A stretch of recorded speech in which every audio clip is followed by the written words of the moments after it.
오늘 함께 은혜를 나누실 하나님의 말씀은 구약성경 열왕기하 21장 1절에서 9절까지의 말씀입니다. 열왕기하 21장 1절에서 9절까지의 말씀을 저와 한 절씩 교대로 봉독하도록 하겠습니다. 므낫세가 왕이 될 때에 나이가 12세라 예루살렘에서 55년간 다스리니라. 그의 어머니의 이름은 헵시바더라. 므낫세가 여호와 보시기에 악을 행하여 여호와께서 이스라엘 자손 앞에서 쫓아내신 이방 사람의 가증한 일을 따라서 그의 아버지 히스기야가 헐어버린 산당들을 다시 세우며 이스라엘의 왕 아합의 행위를 따라 바알을 위하여 제단을 쌓으며 아세라 목상을 만들며 하늘의 1월 성신을 경배하여 섬기며 여호와께서 전에 이르시기를 내가 내 이름을 예루살렘에 두리라 하신 여호와의 성전에 제단들을 쌓고 또 여호와의 성전 두 마당에 하늘의 1월 성신을 위하여 제단들을 쌓고 또 자기의 아들을 불 가운데로 지나게 하며 점치며 사수를 행하며 신접한 자와 박수를 신음하여 여호와께서 보시기에 악을 많이 행하여 그 진노를 일으켰으며 또 자기가 만든 아루색인 아세라 목상을 성전에 세웠더라. 옛적에 여호와께서 이 성전에 대하여 다윗과 그의 아들 솔로몬에게 이르시기를 내가 이스라엘의 모든 지파 중에서 택한 이 성전과 예루살렘에 내 이름을 영원히 둘지라. 만일 이스라엘이 나의 모든 명령과 나의 종 모세가 명령한 모든 율법을 지켜 행하면 내가 그들의 발로 다시는 그들 준 땅에서 떠나 유래하지 아니하게 하리라 하셨으나 함께 읽겠습니다. 이 백성이 듣지 아니하였고 므낫세의 괸을 받고 악을 행한 것 같이 여호와께서 이스라엘 자손 앞에서 멸하신 여러 민족보다 더 심하였더라. 아멘. 할렐루야. 오늘도 각 처소에서 하나님을 만나기 위하여 예배 자리로 나오신 모든 성도님들을 환영하고 축복합니다. 있는 그 자리에서 하나님의 이름을 부를 때 반드시 우리를 만나주시고 우리 각 심령에 꼭 필요한 살아 운동력 있는 말씀으로 역사해 주실 줄 믿습니다. 네덜란드 암스테르담 국립미술관에 전시된 루벤스의 시몬과 페로라는 그림은 발표되었을 당시 적지 않은 논란이 있었습니다. 왜냐하면 그 그림이 꽤나 선정적이었기 때문입니다. 한 여인이 노인에게 젖가슴을 훤히 드러내놓고 젖을 먹이고 있는 장면이 그림의 중앙에 위치하고 그것을 밖에서 병사들이 지켜보고 있는 그림이었기 때문입니다. 이 그림의 배경을 모르는 상황에서 비춰진 모습은 다분히 외설적이지만 실제로 작가 루벤스는 로마가 기념할 만한 업적과 기록들이라는 책의 내용을 차용해서 이 그림을 묘사했던 것이죠. 그 내용인즉슨 이 백발의 노인은 이 여인의 아버지였습니다. 무슨 죄를 저질렀는지는 알 수 없으나 왕이 그를 굶겨 죽이는 아사형을 명했습니다. 그런 아버지를 마냥 두고 볼 수가 없어서 이 여인이 매일같이 감옥을 오가며 아버지를 살리기 위해 젖을 먹였던 것입니다. 밖에서 훔쳐보는 병사들의 존재를 알고 있었으나 부끄러움을 무릅쓰고 오로지 아버지를 살리기 위한 딸의 효심에서 비롯된 이 이야기를 그림에 오롯이 담아냈던 것입니다. 저도 이 이야기를 모른 채 이 그림을 봤을 때는 너무 외설적이다라고 생각을 했지만 배경을 듣고 이 그림을 다시 봤을 때 이 그림이 말하고 있는 생명의 본질이 보이기 시작했다라는 겁니다. 생명에 대한 고귀함이 보이기 시작했고 이 그림에 참 마음이 가더라고요. 이처럼 우리는 보이는 표면적 현상으로 상황을 쉽게 판단해 버리는 경우가 있는데 그러면 진짜 봐야 하는 본질을 놓치거나 그 현상 안에 숨겨진 더 풍성한 의미들을 못 본 채 지나갈 수도 있습니다. 오늘 본문에 나오는 므낫세 왕의 이야기도 이와 같습니다. 표면적으로 므낫세 왕이 하나님 앞에 중대한 죄를 저지릅니다. 아버지 히스기야가 세운 종교개혁의 업적을 고스란히 원점으로 돌려놓는가 하면 나라를 온통 우상 백화점으로 만들어서 우상이 없는 것이 없는 백화점으로 만들어서 심지어 그 이하의 나락으로 떨어뜨려 버립니다. 그래서 므낫세 왕 때문에 결국 남유다가 멸망당할 수밖에 없는 조건들을 모두 충족시켜 버립니다. 또한 그는 북이스라엘과 남유다를 통틀어 가장 악한 왕이라는 별명을 얻게 됩니다. 물론 이 표면적인 기록만으로도 우리에게 충분히 교훈을 주고 있습니다. 우상 숭배는 역시 멸망의 선봉입니다. 하나님 한 분만 온전히 믿고 따르는 삶에 대한 교훈은 성경 전체를 관통하는 정말 중요한 진리라는 것은 확실합니다. 그런데 왜 므낫세 왕이 이렇게까지 했을까? 명색이 아버지가 히스기야 왕 아닙니까? 그는 종교 개혁을 일으켜서 하나님 앞에서 위기를 기회로 바꾸어 강대국 아수르를 무찌르기까지 했고, 심지어 해가 10도나 뒤로 물러가게 하는 생명 연장의 기적을 체험한 사람입니다. 그러한 삶을 다 지켜본 아들이 어떻게 하나님 앞에서 이런 중대한 죄를 저질렀던 것일까요? 이 질문들을 통해서 우리는 그 저변에 숨겨진 우리 신앙에 대한, 또한 우리 삶에 대한 더 깊고 풍성한 본질의 의미를 발견해 나아갈 수 있다라는 것입니다. 사랑하는 성도 여러분, 모든 것에는 이유가 있습니다. 그리고 스토리가 있습니다. 므낫세의 악행에는 그럴 만한 상황과 이유들이 있었다라는 것이죠. 당연히 그런 이유들이 결코 잘했다라는 것은 아닙니다. 하나님의 심판을 결코 면할 수 있는 근거가 되지도 못합니다. 그러나 이 이유들을 잘 살펴보면 이 므낫세의 상황이 오늘날 지금 우리에게 펼쳐진 위기의 상황이요, 므낫세의 잘못된 선택이 우리가 지금 저울질하고 있는 위험천만한 선택과도 별반 다르지 않다라는 것을 발견하시게 될 수 있다는 겁니다. 결국 므낫세 왕은 자신의 위기를 극복해 나가기 위해 최선을 다했으나 정말 쫓아야 할 것을 쫓지 못하고 잘못된 선택을 했던 안타까운 인물이었습니다. 이 왕의 이야기를 통해서 우리가 반드시 회복해야 할 신앙의 본질이 있음을 다시 한 번 더 깨닫고 이 어려운 위기를 아름답게 헤쳐나갈 수 있는 하나님의 지혜를 배울 수 있기를 주님의 이름으로 간절히 축복합니다.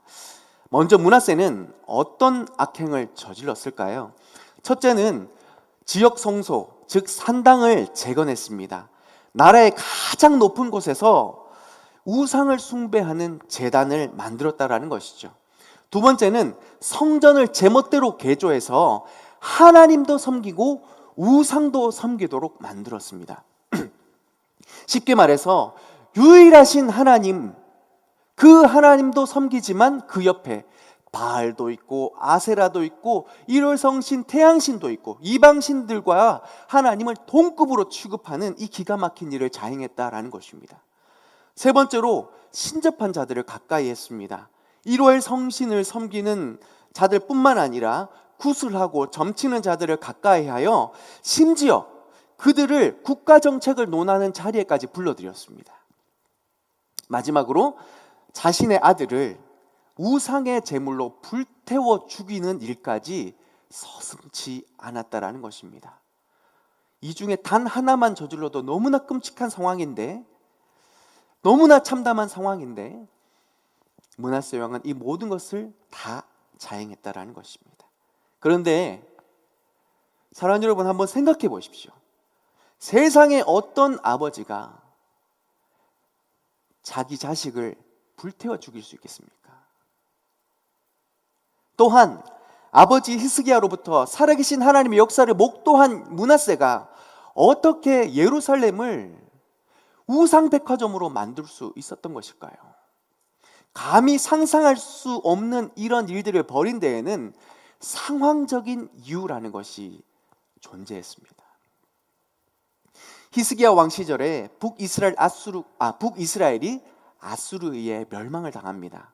이로 인해 적지 않은 난민들이, 북이스라엘 난민들이 남유다로 흘러 들어왔어요. 이로 인해 사회적인 여러 가지 문제가 야기되었는데 그 중에서도 가장 시급했던 것이 바로 경제적인 문제였습니다. 아무것도 없이 도망쳐 왔으니 이들을 먹여 살려야 할 물질이 필요했던 것입니다. 그래서 재정적 부담이 갑자기 커져버린 것입니다. 그런데 하필 히스기야 왕이 벌였던 정책은 반아수르 정책이었습니다. 그런데 화가 났던 당대의 강독이었던 아수르가요, 이스라엘의 모든 무역로를 다 막아버립니다. 한마디로 고립된 거죠. 재정난에 심각한 재정난을 허덕여야 했습니다. 극도로 경제 상황이 안 좋아졌습니다. 물론 사내립과의 1차 싸움에서 하나님이 극적으로 도와주셔서 승리했죠. 그때 반짝 경제 상황이 좋아지긴 했으나 전반적인 이스라엘의 경제 상황은 피폐하기 짝이 없었습니다. 늘 어려웠던 것이죠. 그러니 12살의 어린 나이에 왕이 된 므낫세에게 왕권을 강화하기 위해서 반드시 두 가지를 해결해야 했습니다. 첫 번째는 무엇보다도 먹고 사는 문제, 경제의 회복이었고, 두 번째는 종종 벌어지는 전쟁의 위협으로부터 백성들을 안전하게 지키는 것이 바로 그가 왕권을 인정받고 강화할 수 있는 중요한 정책이었던 것입니다. 그러나 안타깝게도 므낫세 왕이 통치하던 시절은 아수르가 가장 강성하던 때였습니다. 당연히 이 문제 해결을 위해서 가장 먼저 무엇을 고려했을까요? 친아수르냐, 반아수르냐. 아버지가 선택했던 반아수르 정책을 여전히 펼치면서 어려움을 유지하면서 그러나 신앙을 지킬 것이냐? 아니면 그 당대의 권력자였던 강대국이었던 아수르와 친하면서 그들이 원하는 색깔을 띄워주면서 무역의 활로를 열어 경제를 성장시킬 것이냐, 참 중요한 선택의 기로 앞에 놓여 있었다라는 겁니다. 머리로서는 당연히 반아수르죠. 아수르를 반대해야 됩니다. 신앙을 지켜야죠. 그런데 이게 얼마나 쉽지 않은 선택인지 어떻게 설명해 드릴 수 있을까? 가만히 제 기억을 더듬다가 요런 스토리 괜찮을 것 같습니다. 학교 폭력은 지금이나 예전이나 참 나쁜 겁니다. 저 때는 더 심했었습니다. 학교에 소위 일진들이 있었는데요. 자기 패거리가 아니면 이 잘못 걸리면 늘 이렇게 주워 패고 또 돈을 뺏기도 하고 이런 일이 종종 있었습니다. 사실 좀 흔했습니다. 그래서 정말 학교 가기가 싫더라고요. 그런데 이 두려움을 탈출하게 되는 기가 막힌 재밌는 계기가 있었습니다. 단체로 학교에서 야영을 갔어요. 레크레이션 시간에 기마전을 했는데요. 그때는 제가 지금보다는 좀 더 날씬했던 편이라서 앞에 말이 아니라 기수로 올라타고 있었어요. 근데 저희 때는 모자를 뺏는 게 아니라 이 기수를 무너뜨려야 이기는 거였어요. 굉장히 치열한 게임이었거든요. 이제 경기가 땅 했는데 이 친구들이 앞뒤를 물불을 안 가리고 승부욕에 불타러서 막 전진했는데 하필 제 앞에 누가 있었냐면 일진 짱이 있었던 거예요. 야, 가지마!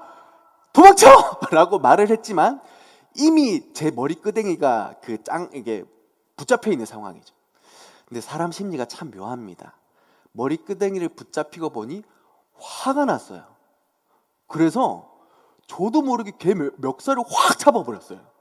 그리고 버텼던 거죠. 처음에 이 짱이 이런 취급은 처음 받았거든요. 다 벌벌 기던 상황이었는데 느닷없이 멱살을 잡혀버렸으니 살짝 당황했지만 당연히 질서를 잡기 위해 곧바로 저에게 주먹을 휘둘렀습니다. 여차하면 제가 여기를 팍 맞아서 쓰러질 상황이었는데 이때 하나님의 은혜가 임합니다. 어떤 하나님의 은혜가 임했냐면 앞에 있는 그 기수 친구가 발을 엎드려서 잠깐 주춤했어요. 이렇게 주춤했는데 제가 당연히 고개가 이렇게 쏠렸겠죠? 근데 휘둘렀던 주먹을 제가 피했던 겁니다. 멱살을 잡고 심지어 주먹을 피했어요. 학교 짱에 주먹을 피했다라는 겁니다. 이때부터 제 학교 생활이 피기 시작했어요. 느닷없이 나타난 놈이 멱살을 잡질 않나 주먹을 피해버렸으니 친하게 지내기로 걔가 마음을 먹은 것 같아요. 그래서 걔를 따라다니면서 더 이상 저는 괴롭힘을 당하지 않았습니다. 학교 가는 게 재밌었습니다. 그런데 거기서 끝나는 게 아니라 여기서부터 문제가 시작되더라고요. 왜냐하면 걔랑 친하고 가까이 지내려면 걔가 항상 저에게 이런 말을 합니다. 야, 담배 피러 가자. 야, 땡땡이 치자. 이런 말을 하는 겁니다. 네, 그 아이의 이야기를 따랐다면 걔와 점점 더 친해지면서 학교 생활은 더 편해졌겠죠. 그런데 제 마음속에 중요한 고민이 있었습니다. 이렇게 하다가는 내 신앙은 다 무너진다. 이렇게 하다가는 하나님의 자녀로서의 삶은 다 무너진다. 그래서 그때부터 제가 심각한 고민을 하면서 어떻게 해야지 라는 많은 고민들을 했던 기억이 납니다. 그런데 이런 시절의 고민은 대학교에서도 이어졌다라는 겁니다. 선배와의 관계 속에서 술문화, 심지어 교수님 선까지 이어지는 이 관계 속에서 신앙을 지키며 살아간다는 것이 정말 쉽지 않다라는 것을 느꼈습니다. 당연히 이제 졸업하고 나면 이 인맥이 잘 쌓여져서 경제활동에도 이어지고, 결국 이 인맥들이 내가 사회 진출에 대한 분명한 선을 이루고 있기 때문에 이것을 거부한다는 것이 참 쉽지 않습니다. 그런데요, 이제 드디어 생업전선에 뛰어드신 직장인분들과 사업가분들, 갑과 을의 관계 속에서 생존을 다투는 치열한 현장, 그 냉혹함 안에서 권력에 반하는 선택을 한다는 것이 얼마나 어려운 일인지 우리는 너무나 잘 알고 깨닫고 있습니다. 므낫세 왕은 그러한 치열하고 처절한 상황에서 살아내기 위한 무언가를 선택해야 됐다라는 것이죠. 안타깝게도 므낫세 왕은 후자를 선택합니다. 친아수르 정체를 선택합니다. 왜냐하면 아버지 히스기야 때 아수르의 1차 침공으로 얼마나 많은 어려움을 당했는지 철저히 알았기 때문에 어린 그로서는 좀 더 쉽게 가는 길, 편한 길을 선택했다라는 것이죠. 더군다나 므낫세 왕의 마음을 뒤흔들어 놓았던 결정적 이유가 있었으니 열왕기하 20장 17절 18절에서 기록하고 있습니다. 제가 읽어드립니다.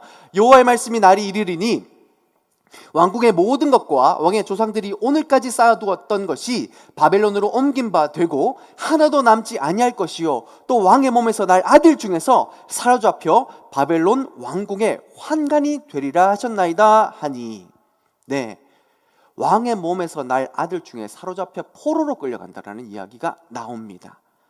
히스기야의 아들들 중에서. 이 이야기를 듣자마자 경제적으로 큰 위기를 맞이하게 될 것이라는 사실을 므낫세가 들었습니다.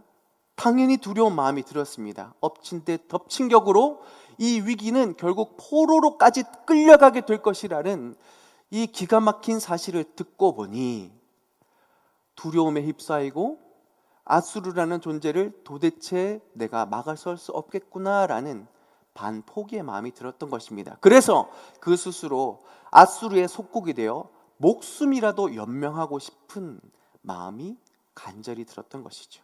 그런데 이 선택 때문에 발생했던 문제가 성전 안에서부터 일어납니다. 고대 전쟁은 신들의 전쟁입니다. 강한 나라의 신을 약한 나라가 섬겨야 합니다. 그것이 바로 충성의 척도이고 안전을 보장받을 수 있는 길이죠.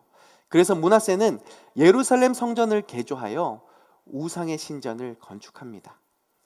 하나님을 섬기지만 더불어 태양신도 섬기고 바알과 아세라 신도 섬기는 기가 막힌 일을 행합니다. 이는 곧 하나님이 유일하고 전능하신 하나님이라기보다 그저 고대 근동의 신들 중 하나로 여기게 되는 행위였습니다. 그럼에도 불구하고 므낫세 왕은 살아남기 위해서 이 일을 행했던 것이죠. 살아남기 위한 자구책이었으나 그 결과는 너무나 참담했습니다. 그 결과를 21장 12절에서 이렇게 기록하고 있습니다. 제가 읽어드립니다. 그러므로 이스라엘의 하나님 여호와가 말하노니 내가 이제 예루살렘과 유다에 재앙을 내리리니 듣는 자마다 두 귀가 울리리라. 네, 눈앞에 재앙을 피하려다가 더 큰 재앙을 만난 격입니다. 듣는 자마다 두 귀가 울리리라라는 표현은 생전에 듣지도 보지도 못했던 끔찍한 재앙이 임한다라는 겁니다. 상상하지 못한 재앙이 임하여 도무지 정신을 차릴 수 없는 지경에 이르게 된다라는 것을 말할 때 두 귀가 울린다라는 표현입니다. 므낫세는 왕으로서 현실의 문제를 해결하기 위해 여러 가지 노력을 단행했습니다. 최선을 다했고 나름대로의 업적도 있었습니다. 인간적으로 봤을 때 그의 재위기간 55년은 그것을 반증해주고 있습니다. 그런데요, 중요한 것은 성경이 그를 어떻게 평가하고 있고 그 결과는 어떠냐는 겁니다. 역대기는 므낫세 왕을 남유다 21왕 중에 가장 악한 왕이며 므낫세 왕의 악행으로 결국 남유다가 멸망하게 되었다고 분명히 기록합니다. 최선을 다했지만 왜 이런 평가를 받게 된 것일까요? 방향을 잘못 잡았기 때문입니다. 누가 진짜 왕인가를 착각했기 때문입니다. 남유다를 다스리고 지키시며 누가 복을 주시는지, 누가 강대한 아수르로부터 자유하게 하는지 므낫세는 제대로 알지 못했습니다. 그래서 정말 있어야 할 것이 없고 정말 쫓아야 할 것을 쫓지 못한 채 힘을 낭비하고 그의 지혜를 낭비했던 것입니다. 지금까지 이야기를 정리하자면 므낫세는 나라가 당면한 전쟁이라는 외교적 문제, 내부적인 경제의 문제들을 최선을 다해 해결해 보려고 했습니다. 그러나 이것을 자기 자신이 해결할 수 있다고 착각한 것에서부터 잘못된 길을 걷기 시작했다는 것이죠. 예루살렘을 우상의 백화점으로 만든 배경이 바로 이와 같은 것입니다. 너무너무 안타깝지 않습니까? 그런데요, 이 안타까운 상황이 우리 삶에도 동일하게 일어나고 있지 않은지 살펴볼 수 있어야 됩니다. 코로나 사태가 장기화되면서 우리에게 가장 크게 불어닥치는 위기는 바로 경제적인 부분이 아닐까 생각됩니다. 바이러스 때문에 사람들이 집 밖을 나가기가 꺼려지고 사람들 만나기가 꺼려지게 되면서 기존에 있던 산업의 구조가 급변하게 됩니다. 이로 인하여서 잘 되던 식당이 폐업의 위기에 내몰리게 되고 고급스러운 인테리어로 사람들을 불러 모았던 카페는 먼지만 푹푹 쌓이고 있습니다. 뉴스에서 보셨듯이 수천억 원의 자산을 가진 거대 항공사가 폐업 위기에 내몰려서 인수합병을 진행하는 이 소식은 우리가 당면한 경제적 위기가 얼마나 심각한지를 예측할 수 있게 합니다. 이런 상황들 속에서 사람들마다 불안을 느끼기 마련입니다. 회사에서 조만간 잘리는 거 아니야? 이런 상황에서 그나마 퇴직금이라도 받아서 노후를 꾸려가야 되는데 당장 창업을 하자니 이 시절이 너무 하수상한 거예요. 너무너무 어려운 겁니다. 이러지도 저러지도 못하는 상황 속에서 걱정과 두려움들만 넘쳐나고 있습니다. 그런데요, 이런 상황 속에서도 우리가 지켜야 할 것이 있다는 거죠. 우리 가정을 지켜야 합니다. 우리 자녀를 키워내야 합니다. 그래서 뭐든지 해보려고 하는 그 최선을 누가 뭘 할 수 있겠습니까? 그런데 우리의 이 최선 가운데 우리는 이 질문을 놓치지 않아야 합니다. 누가 진정한 왕입니까? 누가 나의 삶을 진정으로 다스리시고 인도하시며 선한 길로 인도하실 뿐만 아니라 풍성한 은혜의 길, 축복의 길로 인도하는지 우리는 그 질문들을 놓치지 않은 채 최선을 다하는 삶을 살아야 됩니다. 바로 살아계신 우리 주 하나님, 전능하신 하나님이 우리의 삶의 진정한 왕이시며 우리의 삶을 실수함 없이 인도하시는 능력의 하나님이신 줄 믿습니다.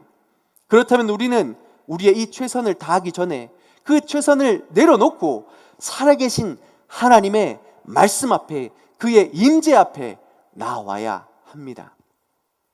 세상의 이 난리 앞에 이 사람 저 사람 나름대로 전문가라고 하는 그 사람들의 자구책에 우리의 마음에 휘둘리지 않고 지금도 능력으로 우리의 삶을 인도하시는 하나님의 다스리심 앞으로 나와야 할 줄 믿습니다.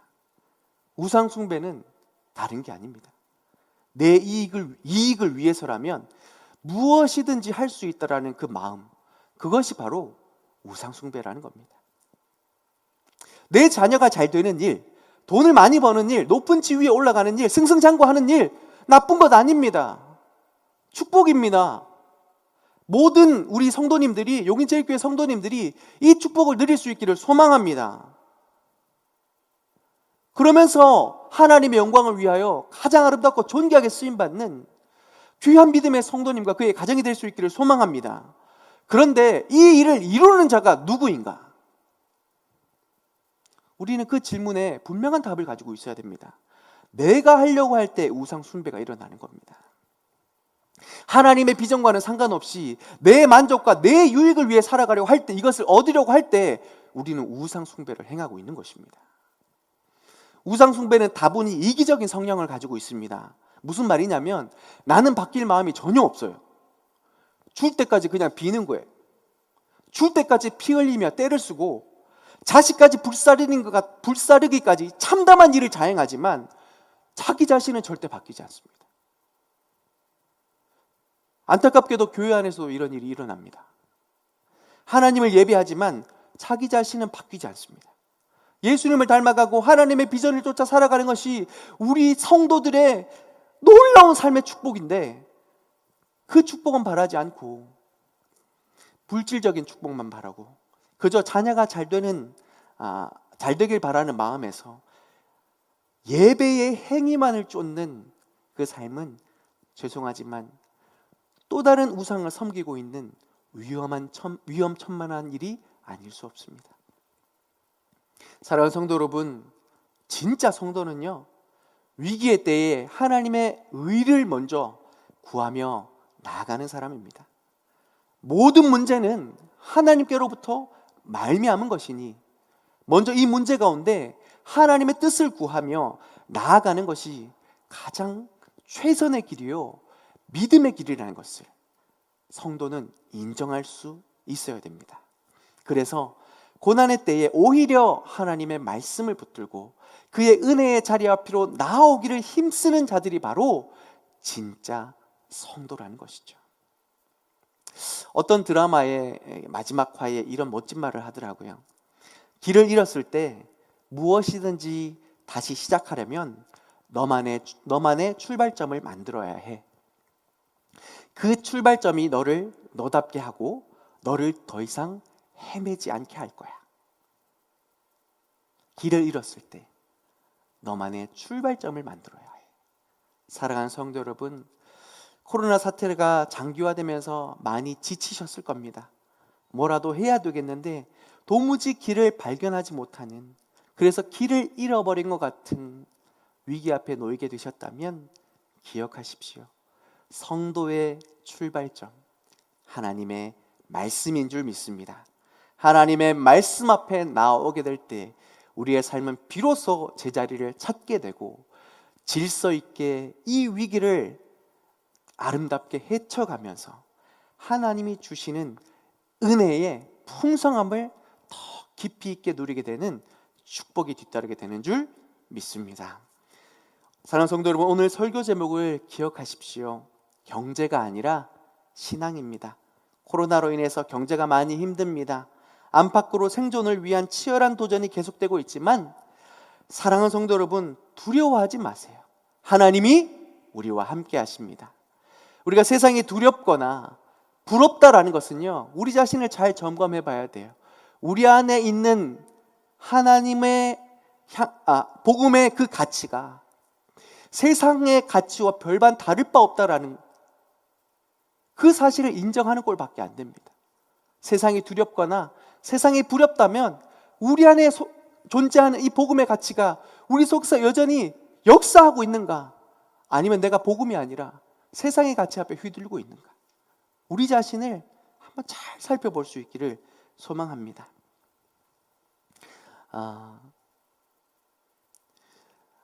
우리 성도는요, 이 위기의 때에 하나님의 말씀이 과연 그러한가 그러하지 않는가, 오히려 말씀 앞에 순종함으로 그 말씀 가운데 약속하신 하나님을 깊이 있게 체험하는 기회로 삼을 수 있어야 됩니다.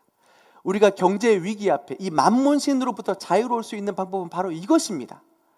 삶의 지극히 작은 것이라도 하나님 앞에 말씀으로 결단하며 한번 살아볼 때에 과연 그 하나님이 우리 가운데 어떻게 역사하신지를 경험해 가는 것, 위기는 오히려 이렇게 사용하는 것입니다. 위기의 때는 오히려 하나님의 말씀 앞에 하나님이 과연 살아계신지 살아계시지 않는지를 경험할 수 있는 중요한 기회라는 것을 놓치시지 말고 오히려 말씀 앞에 나올 수 있기를 주님의 이름으로 축복합니다. 우리는 이 어려운 때를 경험하면서 어떤 목사님이 이런 말씀을 하시더라고요. 우리는 지금 위험한 여행을 하고 있습니다. 여행이라는 것은 첫째로 돌아갈 집이 있다라는 겁니다. 생고생을 하더라도 우리가 소망을 놓치지 않는 이유는 뭐냐면 집에 가면 되지 뭐 라는 겁니다. 두 번째는요, 여행을 보낼 때 부모가 그냥 보내지 않습니다. 그렇죠? 수영여행 갈 때 야 뭐라도 맛있는 거 먹고 와, 여비를 주신다라는 거죠. 우리가 지금 위험한 여행을 하고 있습니다. 숨이 헐떡헐떡 같은, 그러나 여행을 하고 있습니다. 사랑하는 성도 여러분, 기억하십시오. 여행은요, 때마다 시마다 일어설 수 있는, 무언가를 얻을 수 있는 하나님의 여비가 있다. 하나님이 우리를 그냥 이 세상에 보낸 게 아니에요.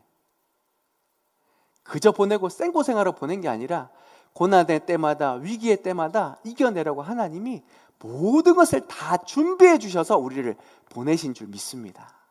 그러니 이 위험한 여행 속에서 두려워할 것이 아니라 살아계신 하나님의 말씀 앞에 믿음으로 한번 순종해 보십시오. 그러면 바로 그때 우리 가운데 신실하게 역사하시는 하나님의 놀라운 은혜와 축복을 경험하게 될 줄 믿습니다. 제가 이것을요, 대학교 때 CCC라는 동아리에서 거지전도를 가다가 느꼈어요. 거지전도가 뭐냐면 그냥 시골 촌마을에 진짜 아무것도 없이 내려서 복음 전하러 곳곳도 걷다가, 교회를 찾아가는 사람 만나서 복음 전하다가 밥을 주면 먹고, 재워주면 자고, 안 주면 안 먹고, 굶고, 안 재워주면 그냥 밤새야 되는 이런 결단을 하고, 제가 경북 청송, 봉화 이런 시골 벽촌 마을을 돌아다녔는데요, 네, 굶은 적 있습니다. 솔직히 굶은 적 있습니다. 와, 땡볕에 걸으면서요, 숨이 헐떡헐떡거려요. 그런데요, 그때마다 우리 팀들이, 복음 전하러 간 이 거지천도 팀들이 포기하지 않고 걸으면서 기도합니다. 하나님, 복음을 위하여서 우리가 이 땅 가운데 나왔습니다. 주님의 복음을 위하여 나온 우리에게 먹어야 할 것이 있다면 먹여주십시오.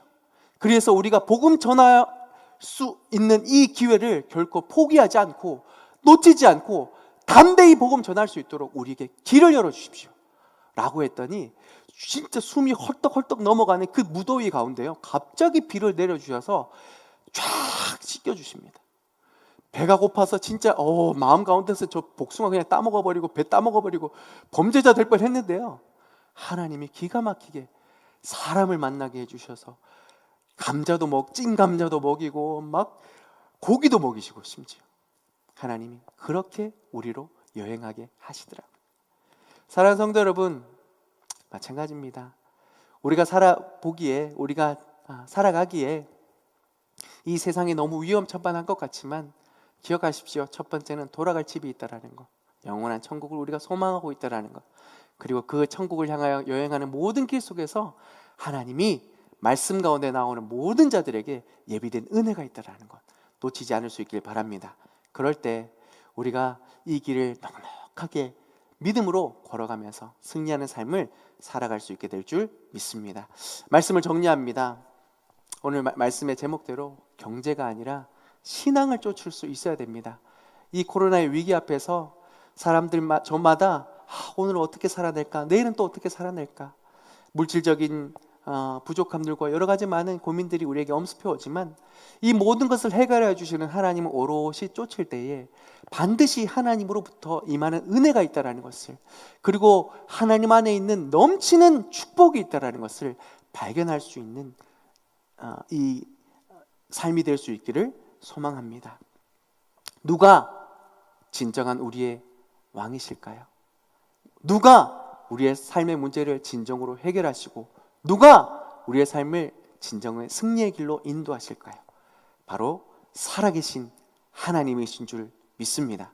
므낫세 왕은 이것을 깨닫지 못했습니다. 그래서 자기 자신이 주인이 되어 우상 숭배라는 여러 가지 자구책으로 나라를 죄악으로 물들였고 결국 그는 심판받았지만, 우리가 이것을 반면교사 삼아서 누가 진정한 왕인가, 살아계신 하나님이 우리의 왕이심을 믿음으로 인정하면서 그의 말씀 앞에 나와 이 위기를 은혜 가운데 헤쳐나가는 믿음의 지혜, 하나님의 살아계신 축복을 누릴 수 있는 우리 귀한 성도님의 삶이 될 수 있기를 소망합니다.